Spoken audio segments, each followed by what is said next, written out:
પોરબંદર ખાતે ગુજરાત રાજ્યના રાજ્યકક્ષાના મંત્રી તથા કોળી સેનાના સ્થાપક પરસોત્તમભાઈ સોલંકીના 66મા જન્મદિવસ નિમિત્તે લેડી હોસ્પિટલમાં દર્દીઓ માટે ફળ વિતરણ કાર્યક્રમ યોજાયો હતો।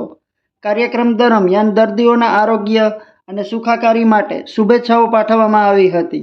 આ પ્રસંગે કોર્પોરેટર આશાબેન દીપકભાઈ સોલંકી, કોર્પોરેટર હર્ષદ પ્રેમજી બામણિયા, વિશાલ બામણિયા, કોળી સમાજના આગેવાનો રાજીબેન સોલંકી, વિમલ દીપકભાઈ સોલંકી, આશીષ દીપકભાઈ સોલંકી, દિવેચા કોળી સમાજના આગેવાનો કિશનવીરજી બામણિયા, નંદલાલ બામણિયા, ધનજીભાઈ સોલંકી, હિતેન સોલંકી, હિતેશ સોલંકી, મીતાબેન સોલંકી, શિલ્પાબેન સોલંકી, પારુલબેન વાજા, જય બામણિયા, વિપુલ વાજા, કેવિન વાજા, મિતેશ વાજા અને વિજય બામણિયા સહિતના આગેવાનો ઉપસ્થિત રહ્યા હતા।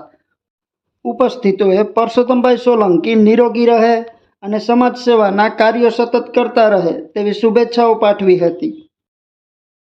ગુજરાત રાજ્યના રાજ્ય કક્ષાના મંત્રી તેમજ કોળી સેનાના સ્થાપક તેમજ કોળી સમાજના હૃદય સમ્રાટ તેમજ 18 વર્ષની અંદર લોકચાહના ધરાવે છે એવા શ્રી પરસોત્તમભાઈ સોલંકીના જન્મ દિવસ નિમિત્તે આજરોજ લેડી હોસ્પિટલ પોરબંદર ખાતે ફૂટ વિતરણનું આયોજન કરવામાં આવેલ છે।